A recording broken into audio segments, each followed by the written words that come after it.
حالات ہر زمانے میں ہر قوم ہر مسلمان پر آتے ہیں، لیکن جو امید کا، یقین کا، اطاعت کا، توبہ کا، گناہوں کو چھوڑنے کا، اللہ کو منانے کا دامن تھامتے ہیں، آج نہیں تو کل انصاف کا سورج طلوع ہوگا۔ ذمہ داری اس وقت آج کے نوجوانوں پر آتی ہے کہ تمہارا فیصلہ آگے آنے والی آئندہ نسلوں کا مقدر ہے۔ تمہاری بزدلی آئندہ آنے والی لوگوں کو اندھیرے کا وارث بنانا ہے، بزدلی کا وارث بنانا ہے، قید و بند اور مصیبتوں اور کفر کا وارث بنانا ہے۔ ہمیں ہمت سے جینا، امید سے جینا، اطاعت اور اللہ کی فرمانبرداری کے ساتھ جینا ہوگا، جیسے وہاں پر ظالموں سے اللہ نے ظلم کو نجات دیا ہے، ملک کو نجات دیا ہے۔ وقت اللہ کے فیصلے کا آنے والا ہے، شرط یہ ہے کہ Thanks for watching.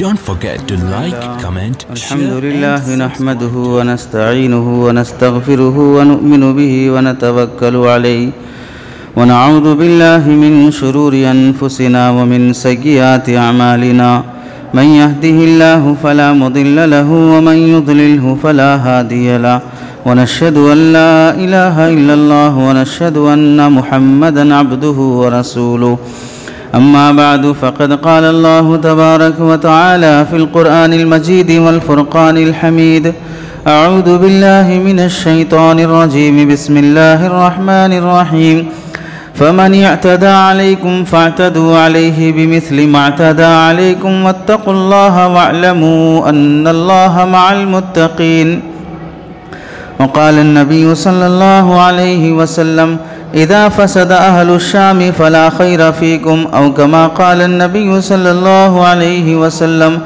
اللهم صل على سيدنا محمد وعلى آل سيدنا محمد وبارك وسلم اللهم صل على سيدنا محمد وعلى آل سيدنا محمد وبارك وسلم اللهم صل على سيدنا محمد وعلى آل سيدنا محمد وبارك وسلم عقابی شان سے جھپٹے تھے جو بے بال و پر نکلے، عقابی شان سے جھپٹے تھے جو بے بال و پر نکلے، ستارے شام کے خون شفق سے ڈوب کر نکلے، ہوئے مدفون دریا زیر دریا تیرنے والے، ہوئے مدفون دریا زیر دریا تیرنے والے، تمانچے موج کے کھاتے تھے جو بن کے گوہر نکلے۔ آج آپ حضرات کے سامنے جس عنوان پر بولنا ہے، موجودہ حالات میں ہمیں ایک بہت خوشی کی اور ظالموں کے ظلم کے انجام کی اللہ تعالیٰ رودات دکھاتے آ رہے ہیں۔ چند سالوں پہلے آپ نے دیکھا کہ امریکہ کو اللہ نے کس ذلت کے ساتھ افغانستان چھوڑنے پر مجبور کیا۔ جس مسلم کنٹری جہاں پر نہ فلم تھیٹر تھا، نہ وہاں پر شراب کی دکانیں تھیں، نہ وہاں کوئی ظلم تھا، نہ وہاں پر ایجوکیشن سسٹم تھا، وہاں پر چوری تک نہیں ہوتی تھی، ایسے مسلم کنٹری میں جس میں گھر میں ٹی وی رکھنے کی بھی اجازت نہیں تھی، ایسے اسلامی ملک میں ظالم دہشت گرد امریکہ نے کئی سالوں تک دہشت گردی کا الزام لگا کر اس کو نیست و نابود کرنا چاہا۔ سالوں اپنا ظلم ڈھانے کے بعد بھی اللہ نے اسے ذلت کی شرمندگی دکھائی اور افغانستان چھوڑ کر نکلنا پڑا۔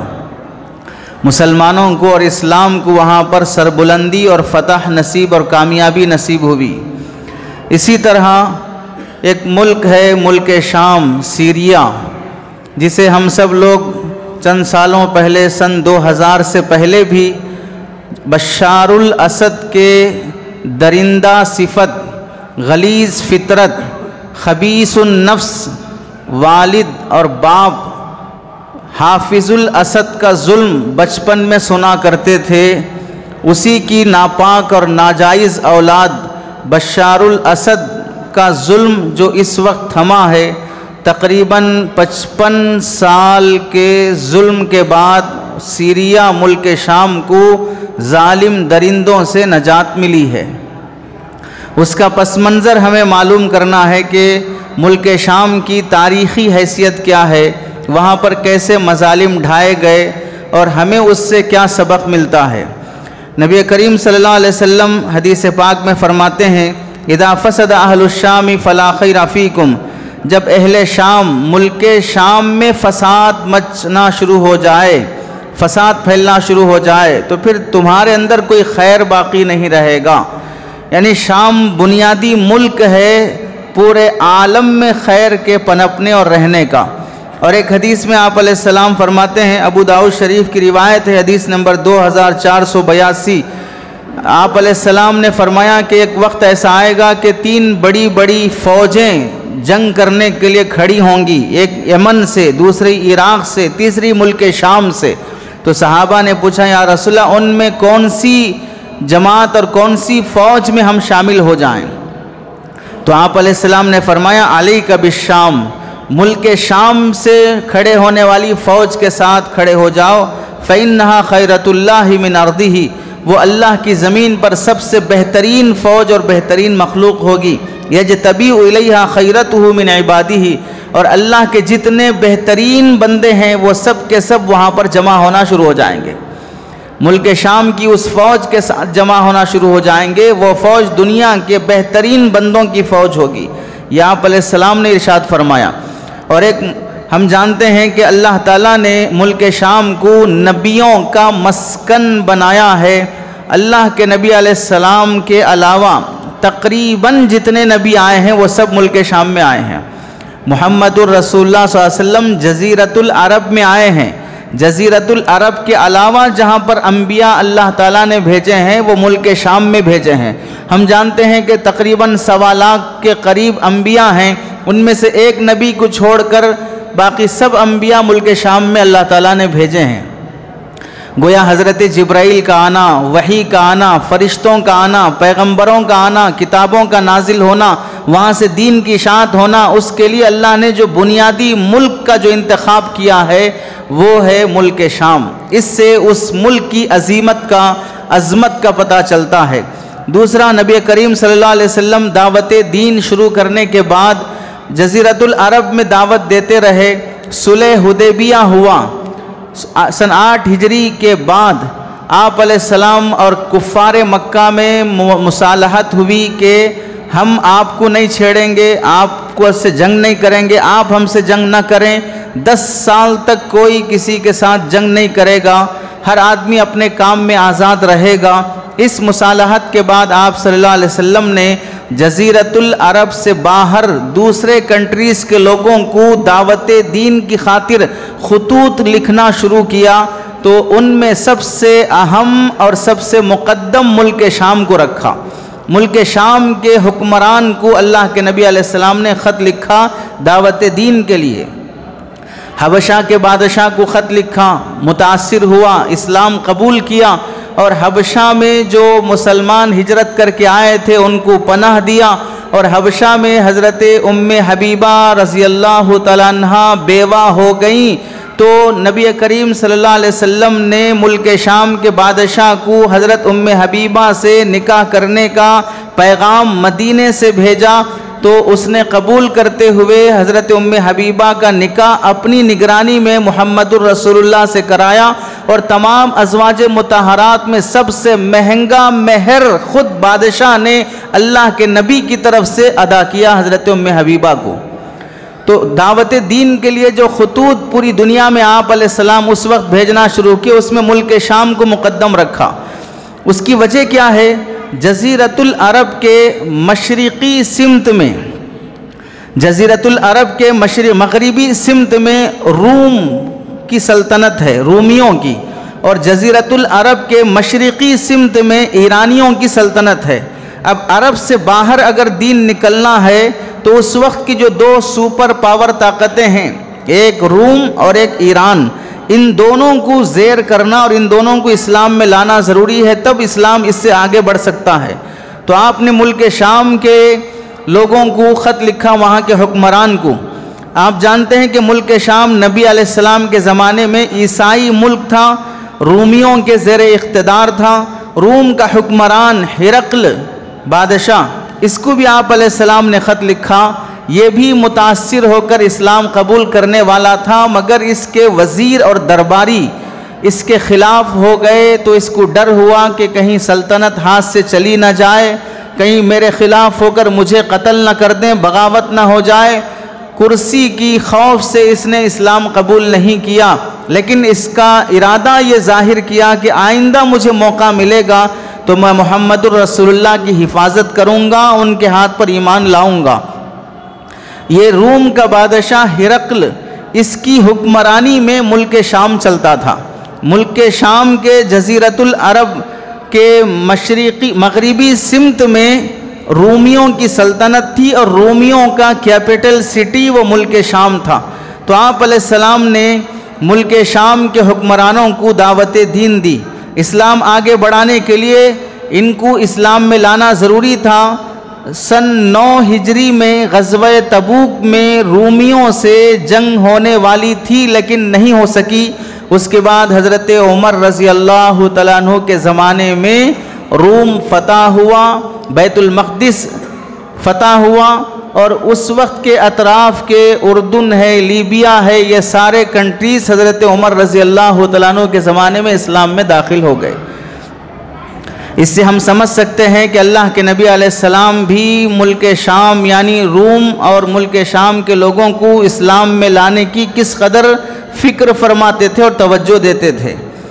اور اس کے بعد آپ علیہ السلام نے ایک موقع سے فرمایا، ملک شام اور یمن، ان دونوں کے لیے، ان دونوں میں اے اللہ ہمارے لیے برکت عطا فرما۔ صحابہ نے کہا یا رسول اللہ نجد کے لیے بھی دعا فرمائیں۔ آپ نے پھر دعا فرمائی، اے اللہ ملک شام اور یمن میں ہمارے لیے برکت عطا فرما۔ صحابہ نے عرض کیا یا رسول اللہ نجد کے لیے دعا فرمائیے۔ تو آپ علیہ السلام نے فرمایا نجد وہاں زلزلے آئیں گے، فتنے اٹھیں گے، وہیں سے شیطان کی سینگ طلوع ہوگی۔ اللہ کے نبی علیہ السلام نے نجد کے لیے دعا نہیں فرمائی، ملک شام کے لیے دعا فرمائی۔ اس سے بھی یہ بخاری شریف کی حدیث ہے، حدیث نمبر 1037۔ اس سے ملک شام کی عظمت کا پتہ چلتا ہے، سیریا جسے آج کہا جاتا ہے۔ اور ایک آپ علیہ السلام نے ایک حدیث میں فرمایا، جس طرح صحابہ مکہ چھوڑ کر مدینہ ہجرت کر کے آئے اور مدینہ صحابہ کی ہجرت کی جگہ بنا، ایک وقت آئے گا کہ لوگ ایک ایسے ملک کی طرف ہجرت کریں گے جہاں حضرت ابراہیم علیہ السلام نے ہجرت کی تھی، اور فرمایا وہ ملک ہے ملک شام۔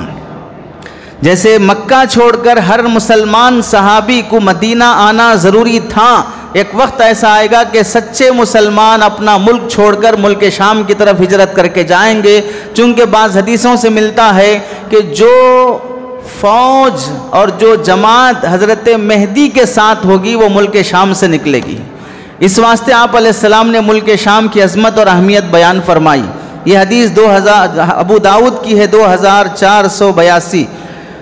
اب ہم اس ملک شام کی تاریخ، جہاں پر اللہ کے نبی علیہ السلام اور کئی انبیاء اور اللہ کے نبی علیہ السلام نے اس کے متعلق جو فضائل بیان فرمائے، اس سرزمین شام میں ہمیشہ سے مسلمانوں کی حکومت رہی ہے، جب سے حضرت عمر رضی اللہ تعالیٰ عنہ نے اسے فتح کیا ہے۔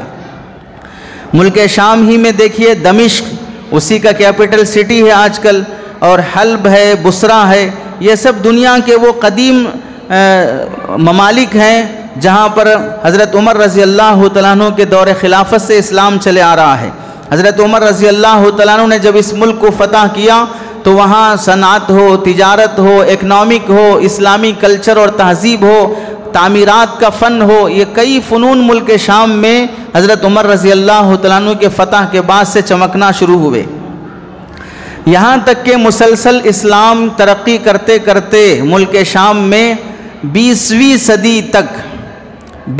صدی تک یعنی 1900، ابھی 2024 چل رہا ہے، سن 1900 تک سمجھیے، سن 1900 تک یعنی 1900 سال تک عیسوی لحاظ سے، انگریزی لحاظ سے وہاں پر مسلمانوں کی ترقی رہی۔ عیسوی لحاظ سے دیکھا جائے، ہجری لحاظ سے اگر دیکھا جائے تو تقریباً سمجھیں 1250 سال تک وہاں پر اسلام ترقی کرتے رہا۔ 20ویں صدی میں مغربی طاقتیں، یورپ اور برطانیہ کی گندی نظر جب ان پر پڑی، خلافت عثمانیہ کو کمزور کیا گیا، اور اسی ضمن میں عرب قوموں کے اندر ایک غلیظ عادت پیدا کر دی گئی علاقائی تعصب اور قومی تعصب کی۔ ہم عرب قوم ہیں، ہم یمن کے ہیں، ہم فلاں کے ہیں، ہم فلاں کنٹری کے ہیں، ہم فلاں قوم کے ہیں۔ قومی عصبیت جب پیدا ہو گئی تو اس وقت ان لوگوں نے خلافت عثمانیہ کو توڑنے کی کوششیں کی، اور خلافت عثمانیہ آپ کو معلوم ہونا چاہیے پوری دنیا میں سمجھو 206 ملک ہیں یا 218 ملک ہیں، تو اس میں سے 57 کنٹریز یہ صرف مسلم کنٹریز تھے۔ تو اگر 200 کنٹریز میں سے 56 مسلم کنٹریز ہیں تو مطلب ہوا پوری دنیا کا 1/4 صرف مسلمان ہیں، جہاں پر مسلمانوں کی حکومت چلتی ہے۔ تو پوری دنیا مل کر اگر کوئی فیصلہ اور قانون نافذ کرنا چاہے اور یہ 56 کنٹریز پر مشتمل ایک حکمران، ایک خلافت عثمانیہ، وہ اگر نہیں مانے گی تو کوئی جابر امریکہ بھی کوئی فیصلہ نہیں کر سکتا تھا، امریکہ بھی کوئی قانون نہیں بنا سکتا تھا جب تک خلافت عثمانیہ کا پائے تخت مضبوط تھا۔ تو ان غلیظ فطرت کے لوگوں نے خلافت عثمانیہ کو کمزور کرنے کی کوششیں کی۔ اس میں سب سے پہلے انہوں نے نشانہ بنایا ملک شام کو۔ ملک شام 8 مارچ 1920 عیسوی کو اعلان کر دیا کہ ہم خلافت عثمانیہ سے آزاد ہوتے ہیں، ہم اپنی الگ کنٹری بناتے ہیں۔ یہ اس نے اعلان کیا۔ اعلان کا مقصد یہ تھا کہ ہم الگ سے ایک نئی حکومت بنائیں گے، اپنے ملک شام کو ترقی دیں گے۔ اس وقت ملک شام میں جسے آج سیریا کہا جاتا ہے، سوریہ بھی تھا، اردن تھا، لبنان اور فلسطین، یہ 4 کنٹریز ملا کر ایک ملک شام تھا اس وقت۔ پھر اس کے بعد یہ تقسیم ہو گئے، سوریہ الگ ہو گیا، اردن الگ ہو گیا، لبنان الگ ہو گیا، فلسطین الگ ہو گیا، چاروں کو ملا کر ایک کنٹری ملک شام تھا۔ اس نے جب الگ ہونے کا اعلان کیا، اور اعلان کس کے بھروسے پہ کیا؟ فرانس کے بھروسے پہ، فرانس کے بھروسے پہ اس نے اعلان کیا۔ اور یہ اعلان صرف اور صرف ایک دھوکہ تھا۔ کیسے دھوکہ تھا؟ جیسے یہاں پر سراج الدولہ کو ختم کرنے کے لیے انگریز اس کے دھوکے باز چیلے مکار میر جعفر سے یہ کہا گیا کہ تم اگر ہمیں سراج الدولہ کا پتہ بتا دو گے تو ہم کلکتہ تمہارے حوالے کر دیں گے۔ ادھر ٹیپو سے کہا گیا، میر صادق جیسے دھوکے باز سے، کہ اگر ٹیپو کا پتہ بتا دو گے تو کرناٹک تمہارے حوالے کر دیں گے۔ اس طرح دھوکہ دے کر خریدا گیا، اور جب حملہ ہوا تو سب سے پہلے دھوکے بازوں کو نمٹایا۔ اسی طرح وہاں پر بھی ملک شام کے حکمرانوں کو دھوکہ دے کر یہ کہا گیا کہ تم اپنی آزاد کنٹری بناؤ، ہم تمہارا ساتھ دیں گے۔ جیسے ہی 8 مارچ 1920 کو ملک شام سیریا الگ کنٹری ہونے کا اعلان کیا، 11 مارچ 8 مارچ سے 11 مارچ کتنے دن؟ صرف 3 دن۔ 8 مارچ سے 11 مارچ صرف 3 دن کے بعد فرانس نے ملک شام پہ حملہ کر دیا۔ 3 دن پہلے کیا بولا؟ کہ تم الگ ہو جاؤ، ہم تمہارے ساتھ رہیں گے۔ جیسے ہی خلافت عثمانیہ 57 کنٹریز سے ایک ملک آزاد ہوا، فرانس فوراً ہلہ بول دیا اور یہ کہا تم ہمارے ماتحت رہو، ہماری سن کے چلو، ورنہ تمہاری خیر نہیں ہوگی۔ اب وہ مجبور ہو گیا، چونکہ الگ مسلمانوں کی اجتماعیت سے الگ ملک ہو گیا اور تنہا لڑنے کی طاقت نہیں ہے۔ چنانچہ فرانس نے 11 مارچ 1920 کو 80,000 فرانسیسی فوج کے ساتھ سیریا پر حملہ کرنے کے لیے فوج آگے بڑھی۔ ملک شام اس وقت چونکہ ٹوٹا ہوا تھا، الگ کنٹری بن گیا تھا، کوئی مضبوطی نہیں تھی۔ 3 دن میں انسان کون سا مضبوط ہو جائے گا کنٹری الگ بنا کر؟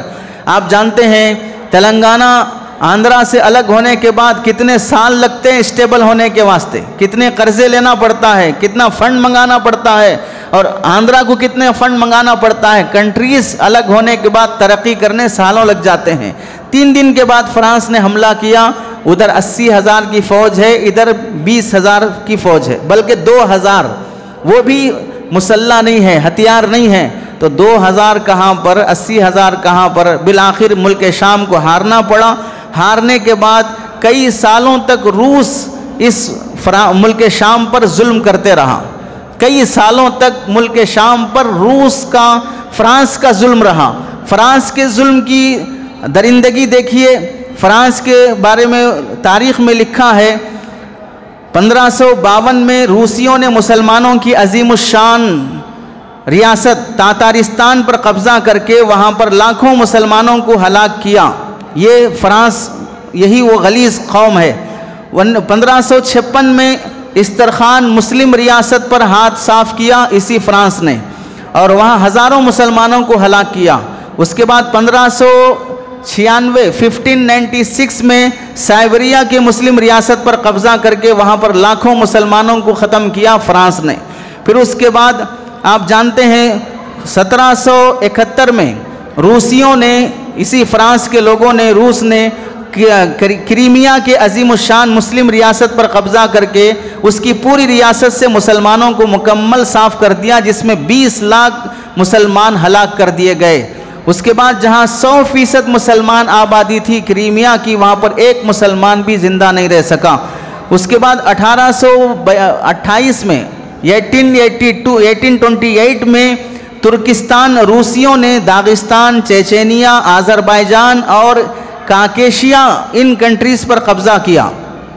1884 میں ترکستان پر قبضہ کیا. اس کے کچھ علاقے تو روس سے الگ ہو گئے، لیکن اس کے بعد بھی بہت سے علاقے روس کے جنگل میں جکڑے رہے. اور افسوس کی بات 1924 میں اسٹالن یہ روس کا حکمران بنا، تو یہ اپنے 29 سالہ دور اقتدار میں 1924 میں اسٹالن جب روس کا حکمران بنا، پرائم منسٹر بنا، تو اس نے 29 سال 29 ایئرس میں 5 کروڑ مسلمان لوگوں کو ختم کیا. 5 کروڑ مسلمان لوگوں کو ختم کیا، قتل کیا. قتل کرواتے کرواتے جب یہ ظالم درندہ تھک گیا، آپ سب جانتے ہیں اسٹالن کا نام تو سنا ہوگا، اس کا ظلم کیا ہے وہ سن لیجئے. 29 سال میں 5 کروڑ مسلمانوں کو اس نے ختم کیا ملک شام سے. اس کے بعد لاکھوں مسلمانوں کو جب یہ قتل نہیں کر سکا تو ٹرک میں بھر بھر کر ان کی فیملیز کے ساتھ برفیلی پہاڑیوں میں لے جا کر پھینک دیا، جہاں وہ ٹھنڈ سے سکڑ کر ٹھٹر کر مر جائیں. اور لاکھوں لوگ برفیلی پہاڑیوں میں ٹھٹر کر سردی کی وجہ سے انتقال ہو گئے.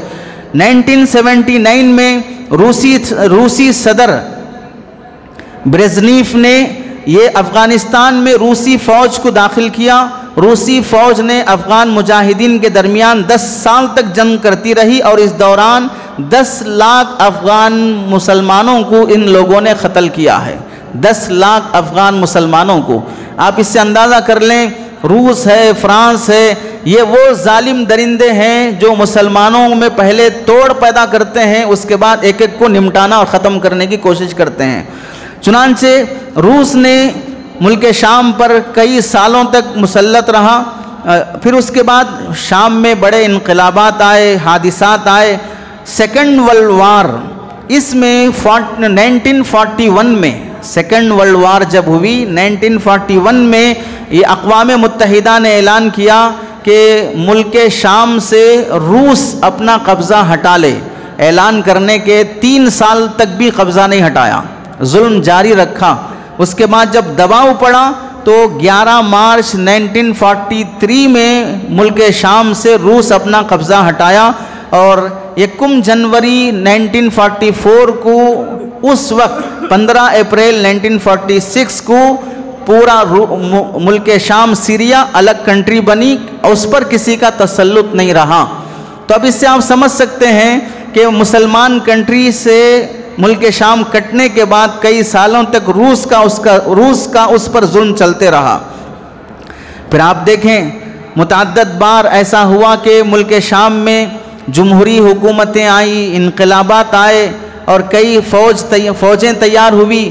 تو اس میں ایک عجیب بات یہ ہوئی اخوان المسلمین کے ساتھ، وہاں پر اشتراکیت کا ایک طبقہ بنا.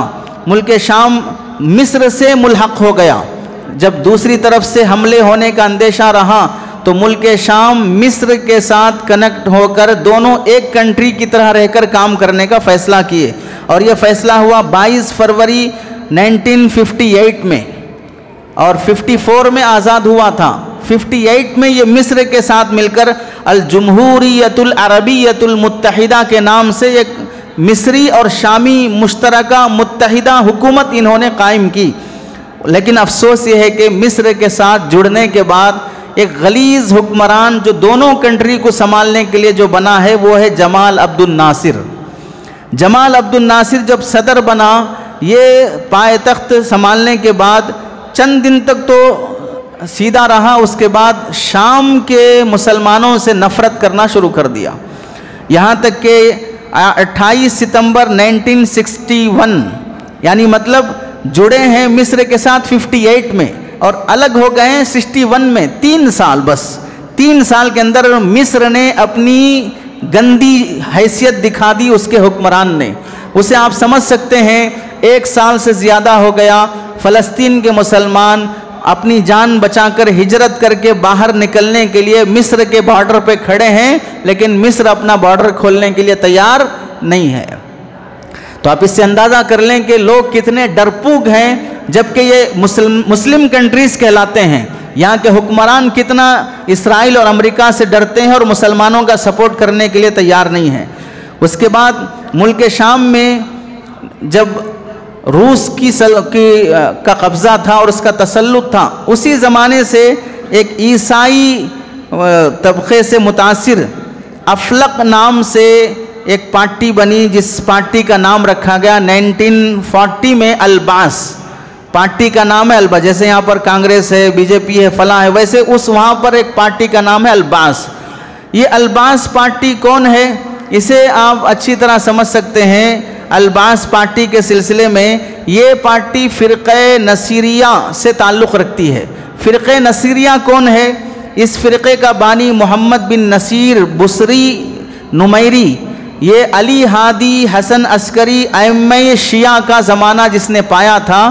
شیعہ کے 12 امام مشہور ہیں، ان 12 اماموں کا زمانہ دیکھنے والا یہ شخص محمد بن نصیر، اس نے ایک الگ پارٹی بنائی، اس پارٹی کا نام ہے نصیریہ۔ نصیریہ پارٹی سے تعلق رکھنے والے یہ بعض سیاسی پارٹی عقیدے کے لحاظ سے وہ تھے فرقہ نصیریہ سے جڑے ہوئے۔ فرقہ نصیریہ کا عقیدہ کیا تھا؟ اس کا عقیدہ یہ تھا، یہ جو محمد بن نصیر ہے یہ ظالم شخص خود نبوت کا دعویٰ کیا ہے، یہ اپنے آپ کو نبی ہونے کا دعویٰ کیا۔ دوسری گھٹیا حرکت، اس نے حضرت علی رضی اللہ تعالیٰ عنہ کو اپنا خدا بنایا۔ تیسرا، حضرت علی رضی اللہ تعالیٰ عنہ کے بارے میں یہ کہا کہ اللہ جسم کی شکل میں حضرت علی کے جسم میں منتقل ہو کے دنیا میں آیا تھا، یہ اس کا عقیدہ تھا۔ حکمران کو یہ لوگ خدا سمجھتے تھے، خدا کا نائب نہیں، خدا سمجھتے تھے۔ اس کے حکم کے بعد قرآن حدیث پر بھی عمل نہیں کیا جائے گا۔ اور یہ لوگ نہ نماز کو مانتے تھے، نہ روزے کو مانتے تھے، نہ حج کو مانتے تھے، نہ یہ صدقہ زکوٰۃ کا انکار کرتے تھے، حج کا انکار کرتے تھے۔ یہ فرقہ نصیریہ ہے، اس نصیریہ پارٹی، اس نصیریہ فرقے سے تعلق رکھنے والی سیاسی پارٹی ہے الباس۔ الباس کا جو پہلا صدر بنا ہے یا دوسرا یا تیسرا صدر بنا ہے وہ ہے حافظ الاسد۔ حافظ الاسد کا بیٹا ہے بشار الاسد جو ابھی ملک چھوڑ کر بھاگا ہے۔ یہ دونوں باپ بیٹے ہیں۔ 1960 سے لے کر اب 2024 تقریباً 70 سال ہونے آ رہے ہیں، ان میں 55 سال تک ظلم ڈھانے والے یہ دونوں باپ بیٹے تھے۔ باپ کا نام حافظ الاسد ہے، بیٹے کا نام بشار الاسد ہے۔ حافظ کا مطلب یہ مت سمجھے جیسے ہندوستان میں حافظ عالم رہتے ہیں وہ حافظ مراد نہیں ہے، وہاں پر نام ہی اس طرح کے رکھے جاتے ہیں جیسے عالم ہو، مفتی ہو، فلاں ہو۔ جیسے آپ نے دیکھا ہوگا بنجارہ ہلز کے پاس ایک دکان ہے کپڑوں کی جس کا نام ہے المفتی۔ لوگ حولے بن جاتے ہیں، نام رکھنے کی تمیز بھی نہیں آتی ہے کیا نام رکھنا چاہیے۔ تو اس طرح کا وہ حافظ الاسد ہے، قرآن مجید کا حافظ مراد نہیں ہے۔ الباس پارٹی کا یہ شخص اسی فرقہ نصیریہ سے تعلق رکھنے والا شخص ہے جو کٹر مسلمانوں کے دشمن ہیں۔ اپنے آپ کو یہ شیعہ کہتا ہے، یہ فرقہ نصیریہ، لیکن شیعہ کے 12 فرقے جتنے ہیں وہ سب کے سب انہیں کافر کہتے ہیں، لیکن شیعہ کا لیبل لگنے کی وجہ سے شیعہ ان کے سپورٹ میں کھڑے رہتے ہیں۔ اسی واسطے ایران کبھی بھی ملک شام میں جب تک بشار الاسد تھا، حافظ الاسد تھا، کبھی ان پر حملہ نہیں کیا۔ اور ایسے ہی یہ لوگ یہودیوں کے پالے ہوئے ہیں تو کبھی بھی انہوں نے اسرائیل پر حملہ نہیں کیا۔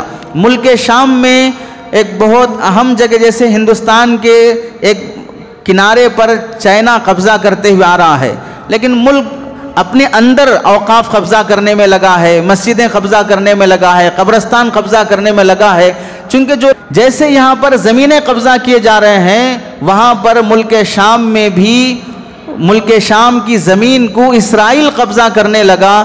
پورے 30 سال کے عرصے میں کبھی ملک شام نے اسرائیل کو ایک گولی تک نہیں برسائی کہ ہمارے ملک پہ قبضہ کیسا کر رہے ہوں۔ تو یہ ملک شام حافظ الاسد اور بشار الاسد دو درندوں کے تحت میں 55 سال تک چلا۔ 55 سال میں انہوں نے اسرائیل کا بھی سپورٹ کیا، شیعوں کا سپورٹ کیا، سنی مسلمانوں کو ٹارگٹ بنا بنا کر انہوں نے قتل کیا۔ چنانچہ اب دیکھیں 8 مارچ 1963 میں جب فوجی انقلاب ہوا تو اس وقت اس کا جو حکومت الباس پارٹی کی جو فوجی حکومت تھی اس کا صدر اور جنرل امین حافظ الاسد تھا۔ اس میں اکثر فوج میں جو لوگ شامل تھے وہ دروزی اور علوی کہلاتے تھے۔ دروزی اور علوی کون ہیں؟ ان کے عقائد بالکل اس طرح کے ہیں کہ وہ نہ نماز کو مانتے ہیں، نہ روزے کو مانتے ہیں، نہ زکوٰۃ کو مانتے ہیں، نہ حج کو مانتے ہیں۔ اس طرح کی فوجی پارٹی تیار ہوئی جو اہل سنت والجماعت کے خلاف، اور جبکہ ملک شام میں 80% سنی مسلمان ہیں، 80% سنی مسلمانوں کے خلاف بننے والی فوجی پارٹی شیعہ عقیدوں پر مشتمل تھی، بلکہ ان سے بھی بدتر تھی۔ اب یہ پارٹی بننے کے بعد دسمبر 1965 میں یہ پارٹی 2 حصوں میں تقسیم ہو گئی۔ ایک طرف بائیں بازو جسے کہتے ہیں، دائیں بازو جسے کہا جائے، تو الباس پارٹی انتہائی ظالم اور ظلم ڈھانے والی پارٹی بنی، اور اس کا نور الدین تاشی یہ اس وقت شام کے صدر بنے۔ تو الباس پارٹی نے کھلم کھلا اس کی مخالفت کرنا شروع کی۔ نتیجتاً یہ ہوا کہ ملک میں فتنہ پھیلنا شروع ہوا، انتشار پھیلنا شروع ہوا۔ امن کے بجائے جب اس ظالمانہ فوج اور ظالمانہ حکومت کے خلاف وہاں کے مسلمانوں نے بغاوت کرنا شروع کی، انہیں انصاف کی دعوت دی، امن کی دعوت دی، تو اپنی پبلک کو کنٹرول کرنے کے بجائے امن کے ساتھ ان لوگوں نے پبلک پر بمباری برسانا شروع کی۔ اب دیکھیے حافظ الاسد کا ظلم کیسا رہا۔ جامع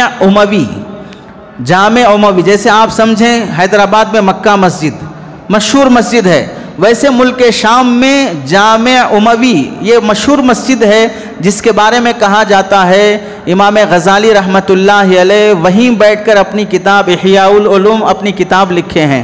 کئی تاریخی شخصیات اس مسجد میں دین کی خدمت اور حدیث کی خدمت انجام دیے ہیں۔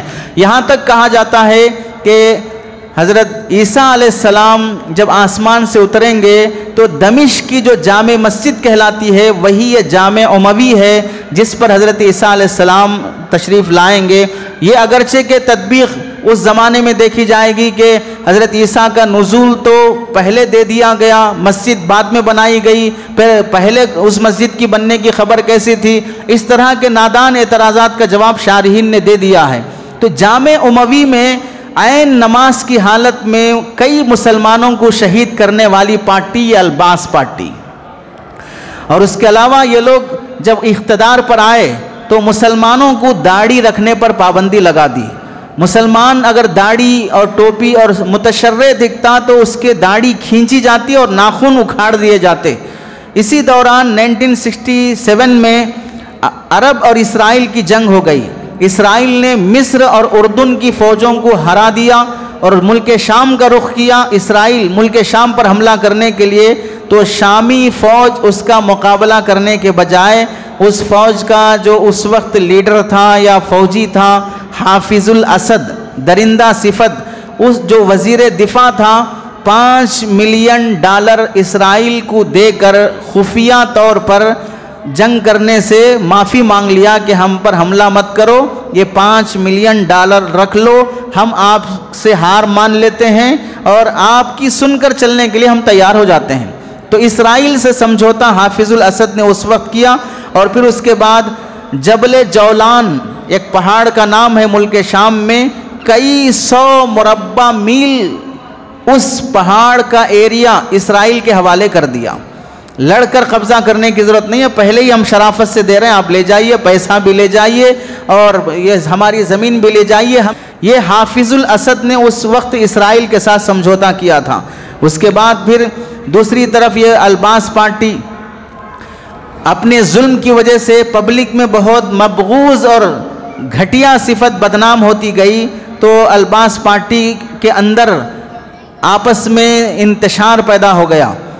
فوجی جو جرنل تھا حافظ الاسد 13 نومبر 1970 میں، اس زمانے کا جو صدر تھا، حکمران تھا، یہ فوج میں تھا حافظ الاسد اور جنرل تھا۔ اس نے حکومت کا جو لیڈر حکمران گورنر تھا نور الدین عطاشی، اس کی حکومت کو گرانے کے لیے فوج کا استعمال کیا اور خود کمانڈر بن کر فوجی حکمران، سیاسی حکمران بن کر ملک شام کو اپنے قبضے میں لیا۔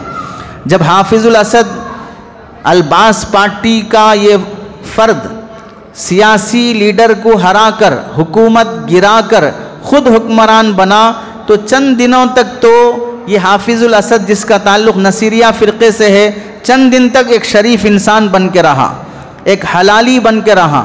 پھر 1973 میں اپنے پورے حرامی پن پہ آ گیا، 1973 سے۔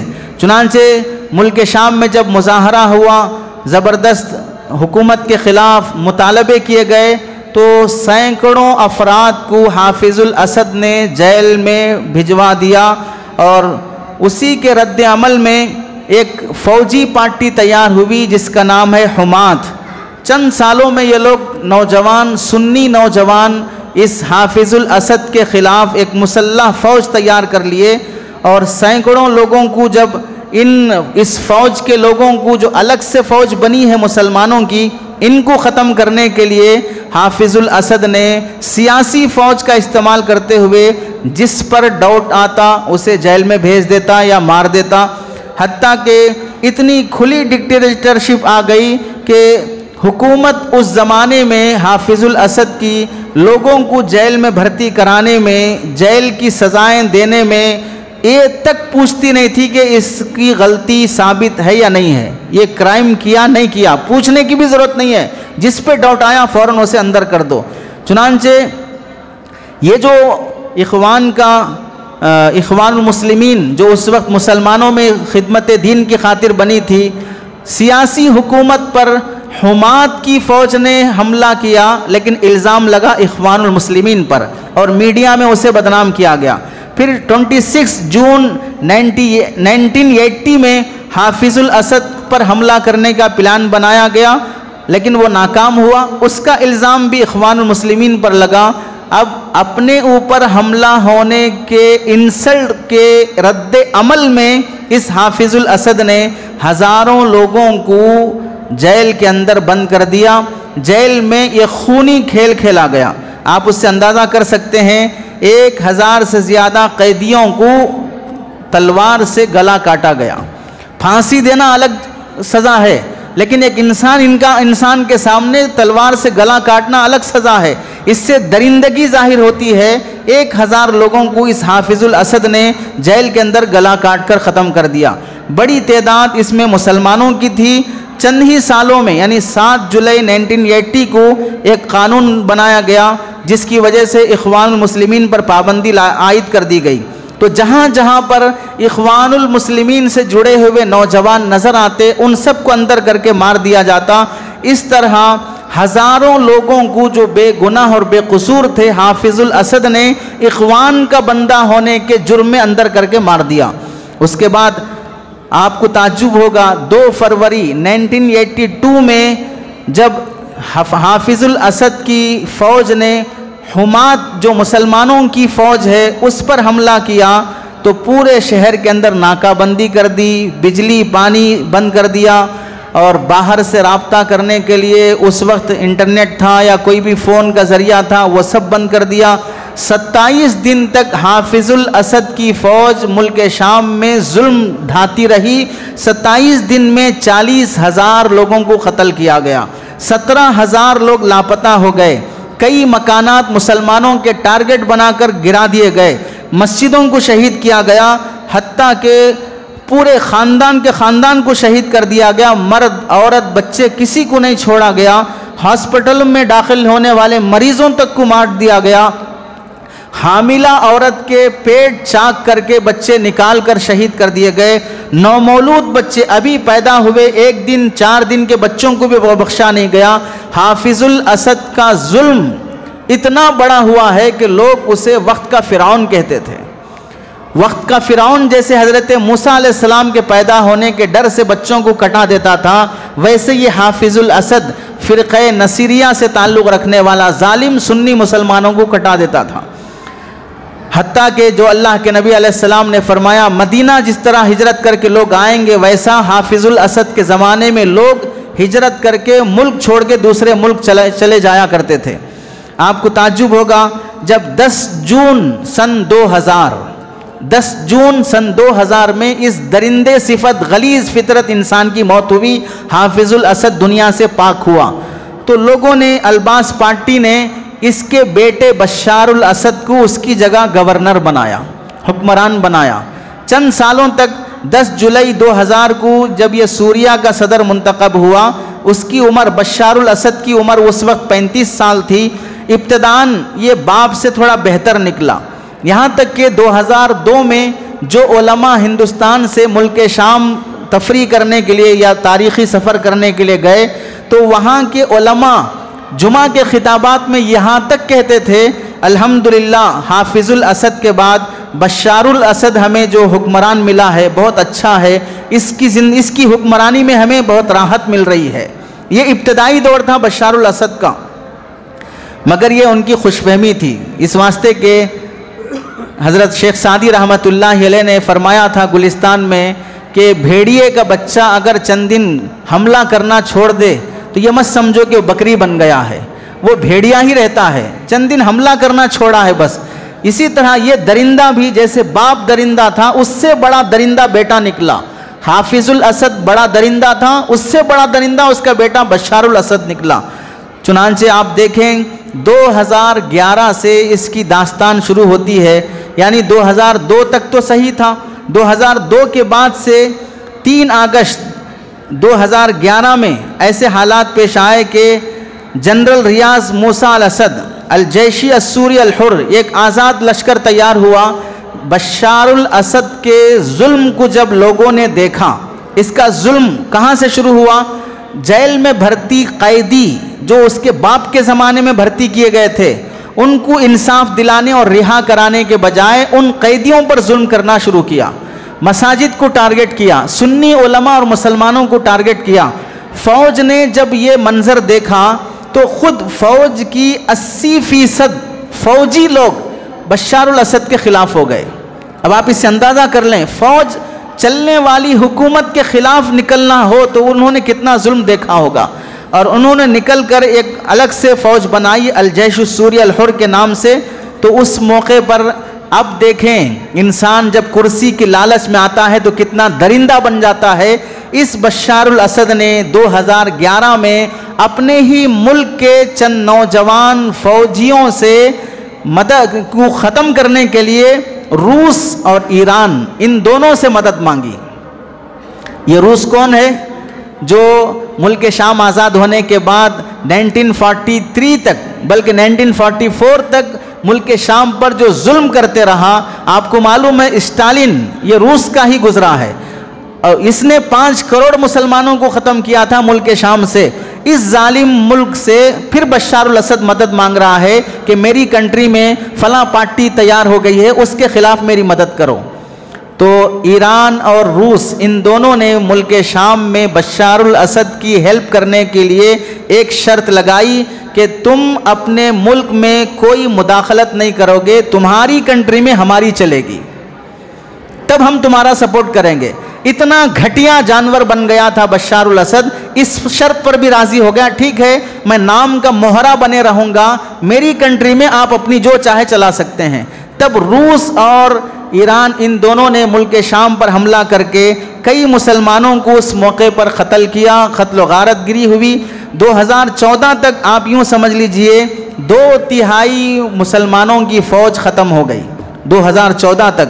اور بشار الاسد جو اس کے بعد جب روس اور ایران کے انٹرفیئر کی وجہ سے کامیاب ہو گیا اور مسلمان سنیوں کی فوج ہار گئی، ان کے ہاتھ سے زمین نکل گئی، تو پھر 2014 کے بعد سے بشار الاسد اس غصے میں اتنا بڑا درندہ بن گیا. اس کی درندگی کے مناظر آپ نے ویڈیوز میں اور فوٹوز میں دیکھے ہوں گے کہ پاگل ہو کر اس نے کیا کیا ظلم کیا.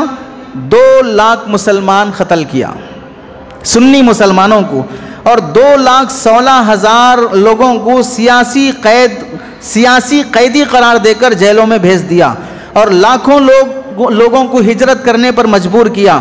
ہجرت کے دوران کئی لوگ بھوک اور پیار سے پانی نہ ملنے کی وجہ سے انتقال ہو گئے. اس وقت صرف اور صرف ترکی کی سرکاری ریکارڈ کے مطابق 5 ملین یعنی 50 لاکھ شام کے مہاجر ترکی میں جا کر پناہ لی اور ترکی نے انہیں حفاظت دی.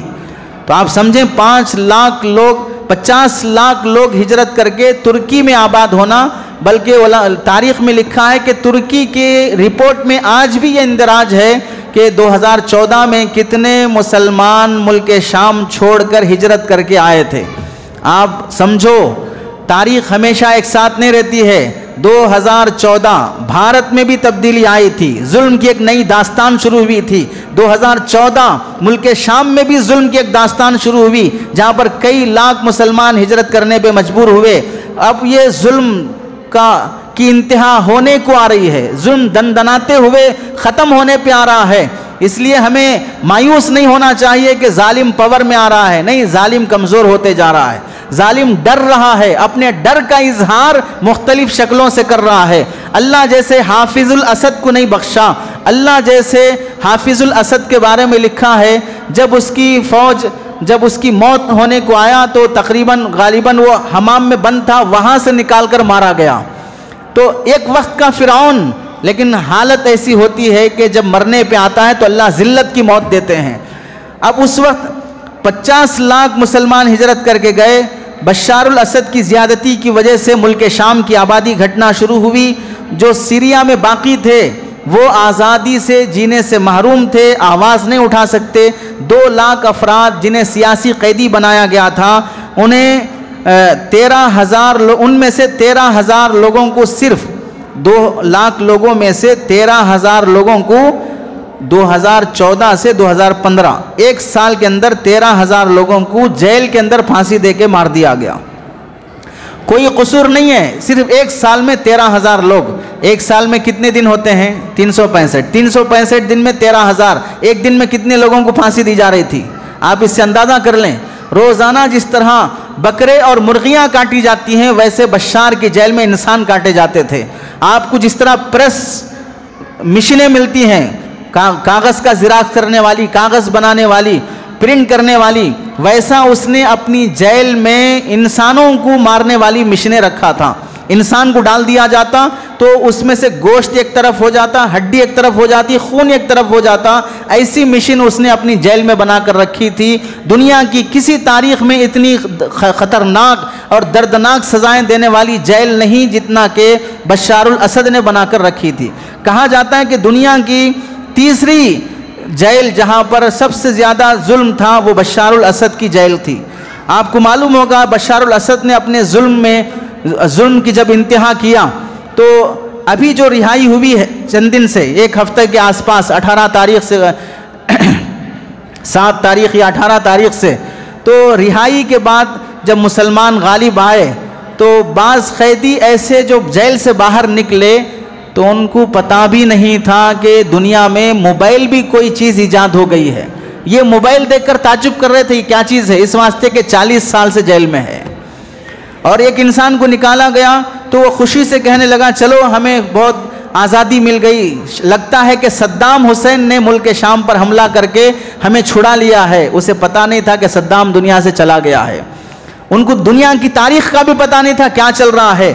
آپ کو معلوم ہوگا کچھ قیدی ایسے بھی تھے جو جیل میں ہی پیدا ہوئے اور جب وہ نکلے تو ان کی عمر 25 سال ہو چکی تھی. انہوں نے زندگی میں کبھی دھوپ اور سورج اور چاند دیکھا ہی نہیں تھا.